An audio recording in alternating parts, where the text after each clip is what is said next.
Amigos Blink, freezing time in a blink. नमस्कार, मैं सिमरन भारद्वाज आप सभी का स्वागत करती हूँ। इस वक्त हम मौजूद हैं हिमाचल प्रदेश के शिरोमणि लाहौल स्पीति में। आप सभी जानते हैं कि पंचायती राज चुनावों का लाहौल स्पीति में बिगुल बज चुका है।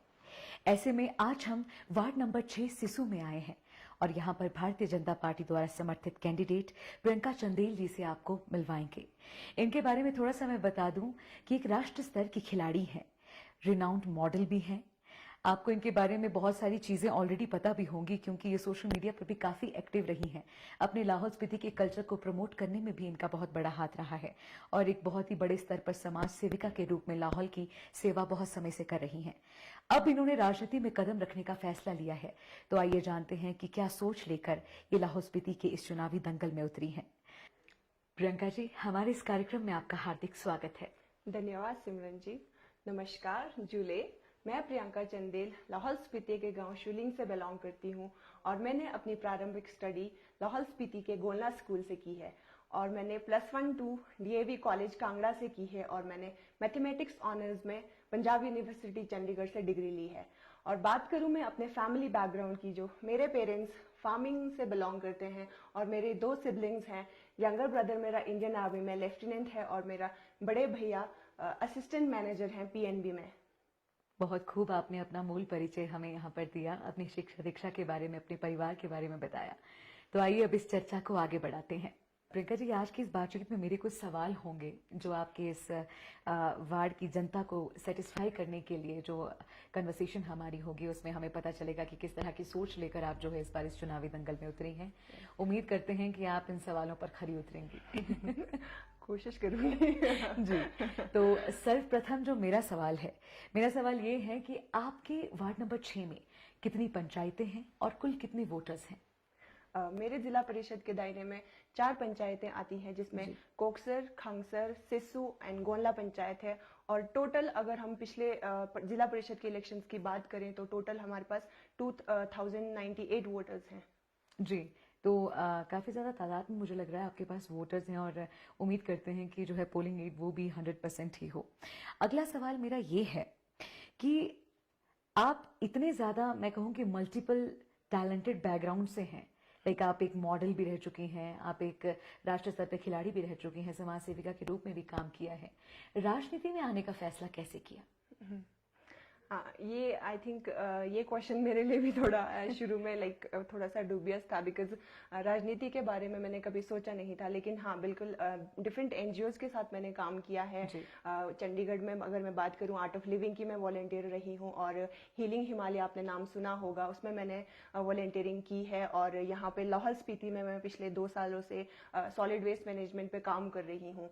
तो ये जो लॉकडाउन के बाद मुझे अपॉर्चुनिटी एक मिली है लाहौल स्पीति में अपने होम टाउन में समय बिताने की, जिसके कारण मुझे यहाँ की समस्याओं के बारे में जानने का मौका मिला और ग्राउंड लेवल पे उस पर काम करने का मौका मिला। और ये जो अपॉर्चुनिटी मेरे पास पॉलिटिक्स की आई है, ये इसके लिए मैं बहुत थैंकफुल हूँ कि मुझे यहाँ पे काम करने का मौका मिलेगा। क्योंकि अगर मैं बताऊँ, लॉकडाउन से पहले मैं खुद एक गवर्नमेंट सर्विस के लिए प्रिपेयर कर रही थी, गवर्नमेंट सर्विसेज में अपनी सेवाएं देने के लिए मैं प्रिपेयर कर रही थी। लेकिन लॉकडाउन के कारण मेरे एग्जाम्स पेंडिंग रहे और मुझे यहाँ समय बिताने का काफ़ी ज़्यादा टाइम मिला। तो उसके बाद मुझे लगा कि मुझे यहाँ के लिए काम करना चाहिए, बिकॉज अगर मैं गवर्नमेंट जॉब में लग भी जाती हूँ, मुझे अपने एरिया में सर्व करने का मौका मिलेगा। लेकिन अगर मैं ये चुनाव के थ्रू अगर यहाँ पे मुझे सेवा करने का मौका मिला और अपने लोगों के बीच रहकर मुझे काम करने का मौका मिला, आई थिंक इससे ज़्यादा सौभाग्य की बात मेरे लिए नहीं होगी। प्रियंका जी, अभी तक हमने बात की कि कैसे आपने राजनीति में जो है वो आने का मन बनाया या फिर किन परिस्थितियों में आप राजनीति में आई हैं। मेरा जो अगला सवाल है वो पर्सनली भी मैं आपसे जो है वो काफी टाइम से मैं आपको जानती हूँ, सोशल मीडिया पे मैंने आपको फॉलो किया है, वहीं पेजेंट्स पे भी हमारा मिलना हुआ है। तो I know you are very confident, but इसके साथ ही मेरा एक सवाल है कि हर कॉन्फिडेंट पर्सनालिटी के पीछे का संघर्ष जो है वो रहता ही है। और एज अ गर्ल, लड़कियों के लिए चीजें काफी डिफिकल्ट रहती हैं। राजनीति के क्षेत्र में आने की बात तो अलग है, पर इससे पहले भी जो फील्ड्स आपने चूज की हैं उसके लिए भी तो टफ रहा होगा आपके लिए चैलेंजेस। तो कैसे ये सब आपने मैनेज किया और कैसे चैलेंजेस रहे? जी बिल्कुल।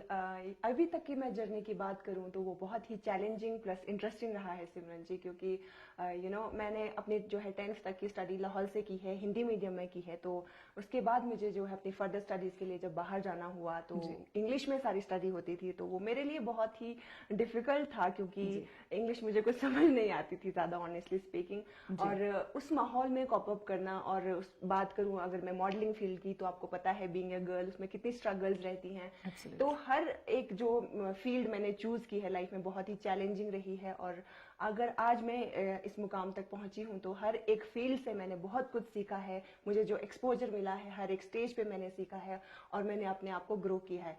और अगर मैं बात करूं राजनीति की, तो आपको पता है कि राजनीति एक जो जो पॉलिटिक्स की जो एक इमेज बनी हुई है हमारे स्पेशली युवाओं में, जो इमेज है आई थिंक वो जी बहुत जी ही नेगेटिव है। लेकिन मैं वही एक पॉजिटिव अप्रोच से मैं इस चीज को अप्रोच करना चाहती हूँ, और एक पॉजिटिव माइंडसेट बनाकर मैं यहाँ पे आई हूँ। और सबसे बड़ा चैलेंज मेरे लिए आई थिंक पॉलिटिक्स की बात करूँ तो ये रहा है कि खुद को प्रिपेयर करना, बिकॉज मैं मेंटली प्रिपेयर नहीं थी इस चीज के लिए। तो सबसे बड़ा आई थिंक चैलेंज जो रहा है अपने आप को प्रिपेयर करना रहा है, अपने माइंड को प्रिपेयर करना रहा है, क्योंकि जब तक हम खुद से कॉन्फिडेंट और मेंटली प्रिपेयर ना हो तब तक आई डोंट थिंक सो कि, क्योंकि ये फील्ड ही ऐसी है जहाँ पे हम जब तक खुद हम कॉन्फिडेंट ना हो हम लोगों को कन्विंस नहीं कर सकते। That's really impressive and inspiring as well. और साथ ही मैं जनता को ये भी एक चीज़ इनके माध्यम से कहना चाहूँगी कि प्रियंका चंदेल ने जिस तरह से अपने आप को इतना कॉन्फिडेंट बनाया है, ये बहुत एनर्जेटिक पर्सनालिटी हैं। जो लोग इनके साथ सोशल मीडिया पे जुड़े हैं, जो लोग इन्हें पहले से जानते हैं, वो काफ़ी ज़्यादा इनके बारे में ये समझते हैं कि किस तरह से समाज सेविका की भावना से इन्होंने काफ़ी समय से बहुत कुछ किया है।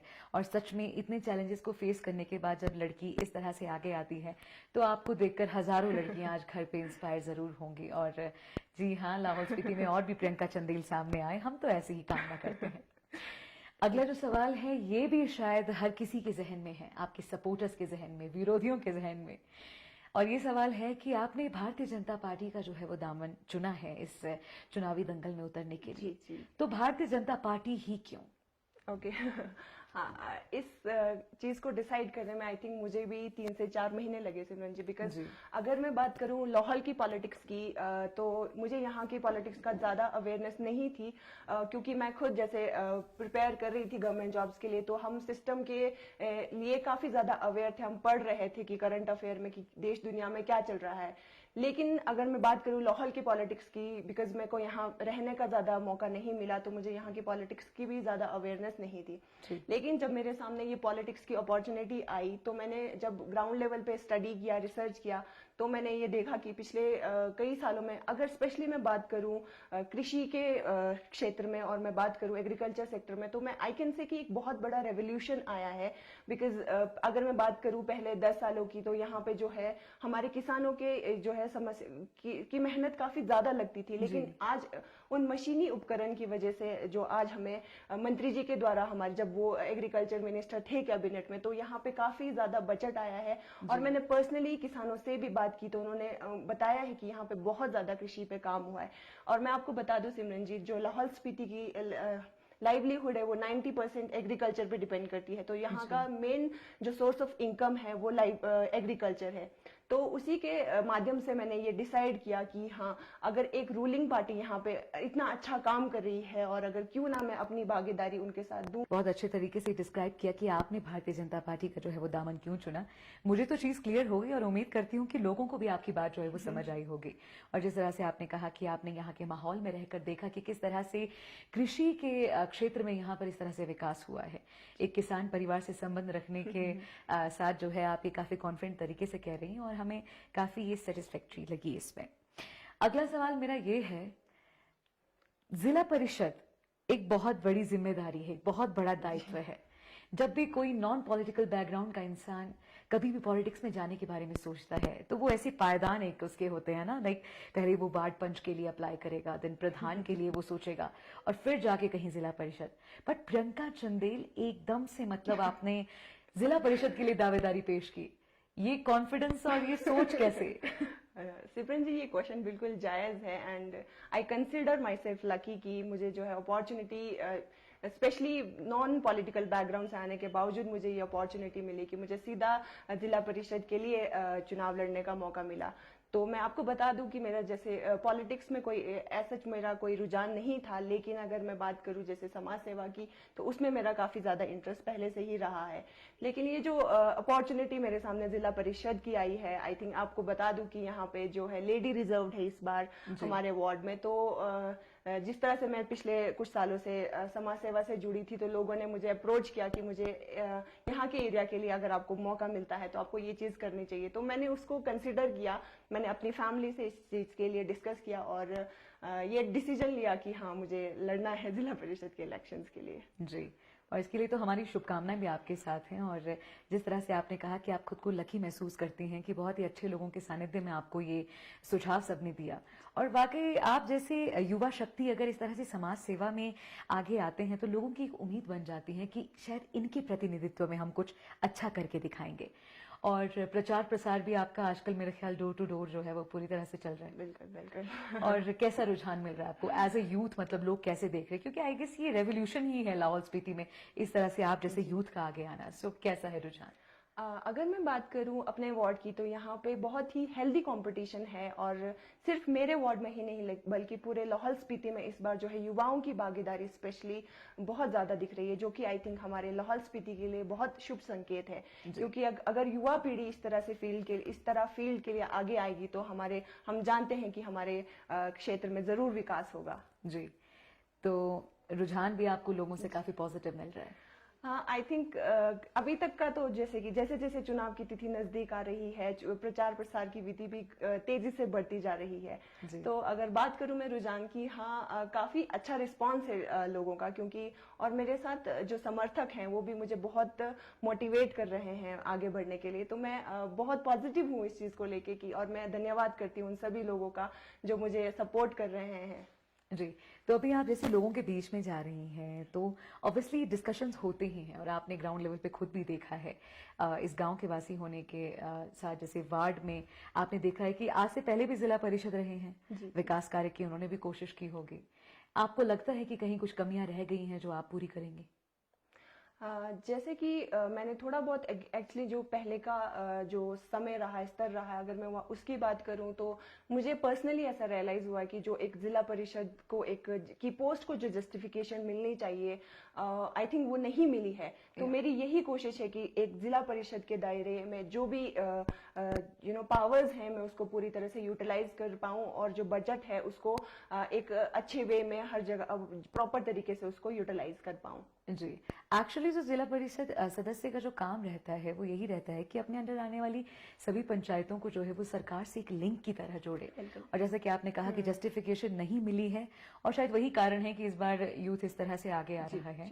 और अगला मेरा जो सवाल है, अटल टनल, ये अपने आप में ही एक बहुत बड़ी विख्याति है लाहौल स्पीति के लिए, और साथ ही सौगात भी है। मगर इसके साथ ही कहते हैं ना कि जब सौगातें आती हैं तो चैलेंजेस भी साथ आते हैं। और सिसु तो मैं कहूँ कि एक tourist destination, favourite tourist destination और पहला टूरिस्ट डेस्टिनेशन जो अटल टनल के बाद पर्यटकों को अट्रैक्ट करता है वो यही है। और यहाँ के वार्ड के लिए आपने जो है अपनी दावेदारी पेश की है। अगर आप चुनकर आ जाती हैं, किस तरह से जो है पर्यटन को सिसु देखेगा, कैसे विकास होगा? सबसे पहले तो मैं भाजपा सरकार का बहुत बहुत धन्यवाद करना चाहती हूँ, क्योंकि अटल टनल लाहौल स्पीति के लिए एक बहुत बड़ी सौगात लेके आया है। क्योंकि अगर मैं बात करूं अटल टनल के पहले के दौर की, तो लाहौल स्पीति के लिए एक बहुत ही बड़ा चैलेंज था। स्पेशली विंटर्स में जो है यहाँ की लाइफ बहुत ही डिफिकल्ट हो जाती थी सिमरन जी। अगर मैं बात करूं हेल्थ के पर्पज से, तो यहाँ पे हेल्थ सर्विसेज आपको पता है इतनी अच्छी नहीं है। तो रोहतांग टनल से जाना, पेशेंट को वहां पहुंचाना विंटर्स में बहुत दिक्कत होती थी। लेकिन अटल टनल के बाद लाहौल की बहुत सारी समस्याएं सॉर्ट आउट हो गई हैं, और ये जो है अटल टनल लाहौल के लिए एक बहुत बड़ा तोहफा लेकर आया है। लेकिन जहां पे मैं बात करूं सौगात की, तो वहीं पे जैसा कि आपने बताया कि बहुत सारे चैलेंजेस भी लेकर आया है। डेफिनेटली बहुत सारे चैलेंजेस लेके आया है, क्योंकि लाहौल स्पीति जो है अभी टूरिज्म के लिए इतना प्रिपेयर नहीं था। क्योंकि आप जानते हैं कि पिछले 2 सालों से कोविड काल चल रहा है, तो मेंटली भी यहाँ के लोग इतने प्रिपेयर नहीं थे कि यहाँ पे इतना क्राउड आएगा। लेकिन हमने देखा कि पिछले 2 सालों में बहुत क्राउड यहाँ पे पहुंचा है, लेकिन उस हिसाब से यहाँ पे व्यवस्था नहीं थी। अगर मैं बात करूं यहाँ के टॉयलेट्स, यहाँ पे पब्लिक टॉयलेट्स की कमी है, है, और अगर मैं बात करूं सॉलिड वेस्ट मैनेजमेंट की, यहाँ पे कोई व्यवस्था नहीं है।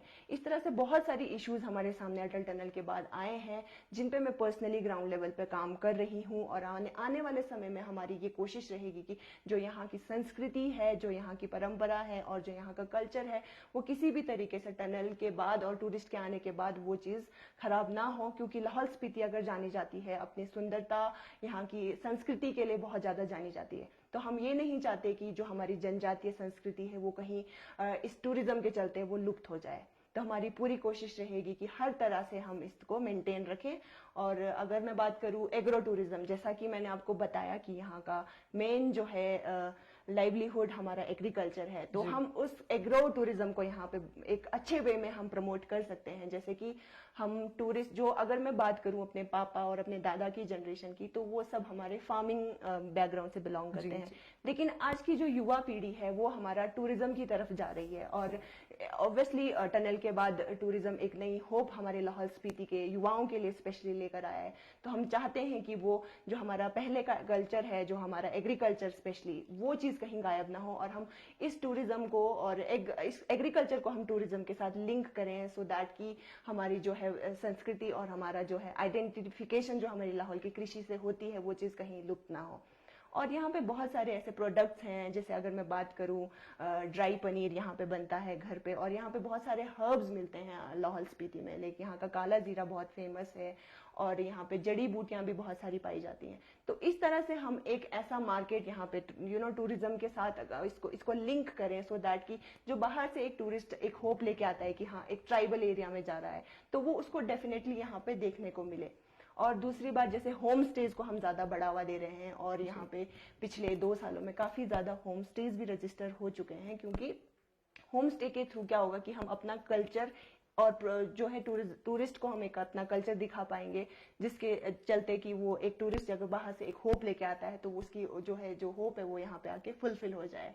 तो इन सभी चैलेंजेस के थ्रू हम चाहते हैं कि हम एक अच्छा एक क्वालिटी टूरिस्ट यहाँ पे आए, और जो एक इसकी एक्सपेक्टेशंस है वो यहाँ पे आके उसकी मीट हो। जी, इट वॉज वेरी इम्प्रेसिव। आपने जिस तरह से अपने फ्यूचर गोल्स हमारे साथ डिस्कस किए, काफ़ी ज़्यादा मुझे लगा कि शायद यही एक कारण रहता है कि फ्रेश माइंड और युवाओं को क्यों राजनीति में आना चाहिए। बहुत इंप्रेसिव आइडियाज़ हैं आपके पास। बट एक औरत होने के साथ साथ मेरा तो ये पर्सनली आपसे सवाल रहेगा, क्योंकि आपने ग्राउंड लेवल पे जो है यहाँ पे औरतों की ज़िंदगी, उनकी ज़िंदगी का संघर्ष, किस तरह से वो जो है अपने बुनाई के काम से हो या फिर किसी भी काम से अपनी आमदनी के लिए कुछ ना कुछ करती रहती हैं। नारी सशक्तिकरण के लिए प्रियंका चंदेल क्या सोचती हैं? जी सिमरन जी, नारी सशक्तिकरण पे मेरा मेन फोकस है, क्योंकि मैं जानती हूँ कि यहाँ की जो है महिला किसान है वो कितनी मेहनत कश हैं। और अगर मैं बात करूँ यहाँ के हैंडीक्राफ्ट की, जैसे कि यहाँ के जो लाहौली सॉक्स है, वुलन सॉक्स स्पेशली, वो बहुत ही फेमस है। और वो मुझे पर्सनली ऐसा लगता है कि जितनी मेहनत उसमें लगती है उसकी जो है एक मार्केट प्राइस उसका नहीं मिल पाता, एक वैल्यू नहीं मिलती। तो मेरी तरफ से ये कोशिश रहेगी, और यहाँ के जितने भी सेल्फ हेल्प ग्रुप्स हैं, स्वयं सहायता समूह के थ्रू मैं अलग अलग महिला मंडल से बात कर रही हूँ, और उनसे डिफरेंट आइडियाज़ हम उन्हें कुछ एक्स्ट्रा स्किल्स हम उन्हें सिखा सकते हैं, जिसके कारण वो ना सिर्फ उनका कॉन्फिडेंस बढ़ेगा बल्कि उन्हें एक आमदनी का सोर्स भी मिलेगा। तो हमारी तरफ से ये कोशिश रही है कि जिस तरह से हम जानते हैं कि हमारे सरकार के द्वारा भी प्रधानमंत्री कौशल विकास योजना चलाई गई है, जिसमें हमारे लेडीज़ को या हम हर वर्ग के लोगों को एक एक्स्ट्रा स्किल सिखाया जाता है, जो कि टोटली फ्री ऑफ कॉस्ट होता है। इसी तरह से हमारी ये कोशिश रहेगी कि यहाँ की महिलाओं को, स्पेशली बात करूँ मैं विंटर्स की, तो यहाँ पे आप जानती हैं कि 5 से 6 महीने बर्फ रहती है, और उस टाइम पे हमारी यहाँ की महिलाएं जो है फ्री रहती हैं। तो उस टाइम पे हम कोशिश करेंगे कि यहाँ की महिलाओं को कुछ एक्स्ट्रा स्किल्स हम सिखा पाएं।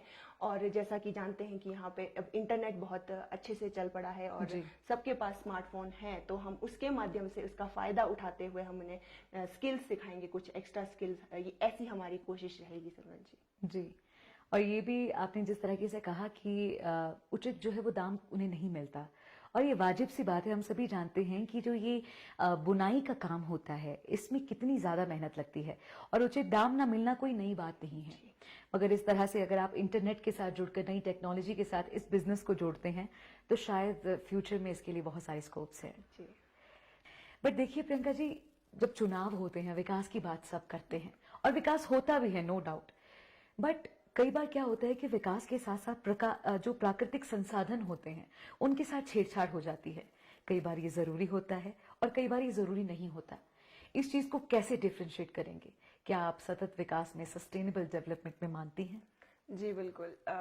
जहाँ पे बात आती है, जैसे टनल के बाद जो सौगात लाहौल स्पीति को मिली है, आई थिंक उससे बढ़कर यहाँ पे चैलेंजेस भी आए हैं। जी। क्योंकि अगर मैं बात करूँ तो मैं खुद पर्सनली सस्टेनेबल डेवलपमेंट में विश्वास रखती हूँ और मैं पर्सनली ग्राउंड लेवल पे इस पे काम कर रही हूँ। और हमारी पूरी कोशिश रहेगी कि जिस तरह का भी विकास लाहौल स्पीति में हो, उससे यहाँ की जो है प्रकृति को किसी भी तरह की ठेस ना पहुंचे। और लाहौल स्पीति में कुछ हाइड्रो प्रोजेक्ट्स सैंक्शन है ऑलरेडी, और लाहौल स्पीति की जनता जो है उसको अपोज कर रही है। तो हमारी पूरी कोशिश यही रहेगी कि लाहौल स्पीति की जो है सुंदरता और जो है प्रकृति को हम किसी भी तरह से ठेस ना पहुंचाएं। जी, और शायद इसी तरह के विकास की जरूरत सिर्फ लाहौल स्पीति को ही नहीं बल्कि समस्त विश्व को है। देखिए, विकास तो होना चाहिए पर उसके साथ प्राकृतिक संसाधनों के साथ इतनी ज्यादा छेड़छाड़ ना हो। जैसे एग्जांपल्स इस बार हमने देखे, हम नहीं चाहते कि किसी भी तरह से जो इस तरह की घटनाएं दोबारा हो। इसके साथ ही जो एक अगला मेरा सवाल है वो ये है, रिसर्च बताती है कि यहाँ पे जो वोटिंग का जो पोलिंग रेट होता है वो काफी लो जाता है लाहौल स्पीति में। 100% में अगर लेके चलें तो 60 to 70% ही यहाँ पे जो है वोट कास्ट किए जाते हैं। तो इस बार अटल टनल के साथ उम्मीदें भी थोड़ी ज्यादा हैं। डोर टू डोर आप जा भी रहे हो, तो लोगों को वोट देने के लिए कैसे इंस्पायर कर रहे हो आप? ऑब्वियसली अटल टनल के खुलने के बाद I think we are expecting कि पोलिंग रेट है जो काफी ज्यादा बढ़ जाएगी। क्योंकि पहले हमारे लाहौल स्पीति में इंफ्रास्ट्रक्चर, जॉब इंफ्रास्ट्रक्चर और स्टडी इंफ्रास्ट्रक्चर ना होने की वजह से हमारे बहुत सारे लोकल्स हैं वो जो है लाहौल स्पीति के बाहर रिजाइडिंग है। तो हमारी इस बार पूरी कोशिश रहेगी कि जो अटल टनल से हर एक जो वोटर है उसको लाहौल स्पीति पहुंचाया जाए, पोलिंग बूथ तक पहुंचाया जाए। और इसके लिए हम अपनी पूरी रिस्पॉन्सिबिलिटी ले रहे हैं कि जो भी हमारा वोटर बाहर है उसे पूरी कोशिश की जाएगी कि उसे यहाँ पर वोट के लिए पहुंचाया जाए। अब चलिए, वोट के लिए तो आप सबको वापस लेके आ जाएंगे, पर क्या पलायन की प्रथा रुकेगी लाहौल स्पीति की? आई थिंक जब तक यहाँ पे स्टडी और स्पेशली जॉब का इंफ्रास्ट्रक्चर इम्प्रूवमेंट नहीं होता तब तक ये पलायन की, ऑब्वियसली हर किसी को पढ़ना है, आगे बढ़ना है लाइफ में और जॉब करना है। इसीलिए जब तक हमारे यहाँ पे इंफ्रास्ट्रक्चर सुधार नहीं होगा तब तक ये आई डोंट थिंक कि यहाँ पे पलायन की जो है रुकेगी, जो प्रथा है वो जो रुकेगी। लेकिन जैसा इस बार हम देख रहे हैं कि लाहौल स्पीति में पंचायती राज इलेक्शंस में जो है काफी ज्यादा युवा बढ़ चढ़ कर भाग ले रहे हैं। तो इसी तरह से अगर यहाँ पे युवाओं को एक अपॉर्चुनिटी मिलेगी, ऑब्वियसली वो युवा बढ़ चढ़ कर अपना योगदान देगा। और जिस तरह से हम एग्जाम्पल आपने देख ही लिया होगा इस बार इलेक्शंस में। जी, एक्चुअली हम एग्जाम्पल देख रहे हैं और लाहौल स्पीति के चुनावों की चर्चा का ही मुख्य विषय जो है युवा शक्तियों का इतना ज्यादा इंटरेस्ट दिखाना बना हुआ है। और प्रियंका जी, आज की इस विशेष चर्चा में हमने बहुत सारी चीजें डिस्कस की, जिसमें हमने आपकी लाइफ के बारे में भी जाना कि किस तरह से आपने राजनीति में जो है कदम रखने के बारे में सोचा, आपके फ्यूचर गोल्स क्या हैं। काफी इंप्रेसिव तरीके से आप अपनी बात को रखना जानती हैं और शायद इसका श्रेय भी मैं आपके जो बैकग्राउंड में आपकी मल्टीपल एक्टिविटीज रही हैं उनको दिया जाना चाहिए। Exactly that is what I am saying कि जो भी आज मैं थोड़ा सा जो मेरे पास कॉन्फिडेंस है, जो भी कुछ मैंने सीखा है वो सारे मेरे पास्ट एक्सपीरियंस की वजह से सीखा है, जो मुझे एक्सपोजर मिला है। इसके लिए मैं स्पेशली थैंक्स करना चाहूंगी अपने पेरेंट्स का। आई थिंक जिस भी फील्ड में मेरा जिस भी फील्ड में मैंने जाना चाहा उन्होंने मुझे हमेशा सपोर्ट किया, चाहे वो बात रही मॉडलिंग की, पॉलिटिक्स की या मेरे स्टडीज की। उन्होंने हर तरह से मुझे अपना सपोर्ट दिया है और उसके लिए मैं उनका बहुत तहे दिल से शुक्रिया अदा करती हूँ। क्योंकि उनके सपोर्ट के बिना, मेरी फैमिली के सपोर्ट के बिना ये सब पॉसिबल नहीं हो पाता। एक्चुअली हम भी जो है इसके माध्यम से प्रियंका जी की फैमिली को बधाई का पात्र मानते हैं कि आप जैसे परिवार और आप जैसी बेटी जो है लाहौल स्पीति जैसे जनजातीय क्षेत्र के लिए बहुत बड़ा प्रेरणा का स्रोत बनेंगे और इसी तरह से युवा शक्ति आगे आती रहेगी। आपकी बातें आज आपके वार्ड नंबर 6 की जनता ने सुनी। मैं चाहूंगी कि आप लोग ज्यादा से ज्यादा इस इंटरव्यू को शेयर भी कीजिएगा ताकि प्रियंका जी की बात जो है तमाम लोगों तक वो पहुंचे। अब इन्हें चुनना है या नहीं चुनना है ये फैसला तो आपके ऊपर है। जी हाँ, आपका प्रतिनिधित्व कैसा होना चाहिए 5 साल के लिए, इसकी जिम्मेवारी तो आपके ऊपर है, आपके एक वोट के ऊपर है। फैसला चाहे कुछ भी हो पर वोट जरूर कीजिएगा, लोकतंत्र के इस मेले में हिस्सा जरूर लीजिएगा। तो प्रियंका जी, आपको कैसा लगा आज की इस चर्चा में हमसे जुड़कर? बहुत बहुत धन्यवाद सिमरन जी, आपकी पूरी टीम का मैं यहाँ पे लाहौल स्पीति में वेलकम करती हूँ। और स्पेशली आप इतनी दूर से मनाली से यहाँ पे मेरा इंटरव्यू लेने के लिए आए, उसके लिए मैं आपकी पूरी टीम का धन्यवाद करती हूँ। On camera I want to say this कि आपके इस सहयोग के लिए भी आपका बहुत बहुत धन्यवाद, आपके इस कॉपरेशन के लिए भी आपका बहुत बहुत धन्यवाद। और मेरी शुभकामनाएं हैं पूरी अमीगोस ब्लिंक टीम की कि आप इस चुनाव को जीतें और लाहौल स्पीति के लिए जो सपने जो आपने हमें दिखाए हैं वाकई हम आए और सिसु वार्ड को हम उसी तरह से देखें जैसे आपने हमें अपनी नजरों से दिखाया है। जाते जाते आप जनता के नाम क्या संदेश देना चाहती हैं? तो आज की इस चर्चा में आपने मुझे सिमरन जी के साथ सुना, उसके लिए बहुत बहुत धन्यवाद।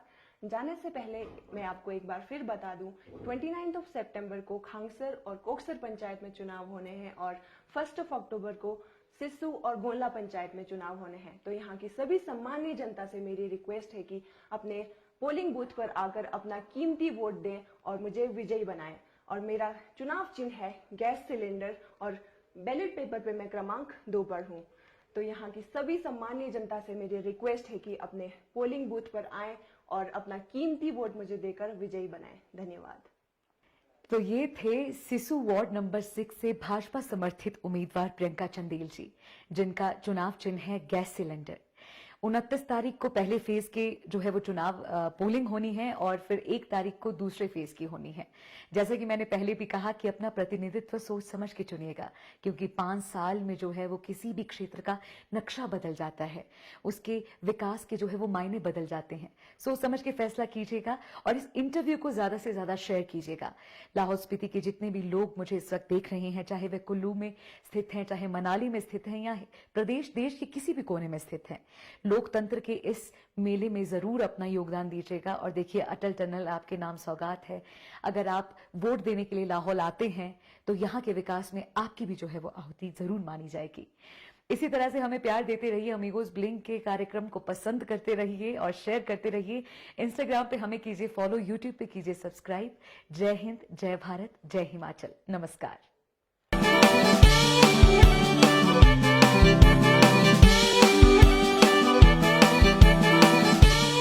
Amigos Blink, freezing time in a blink.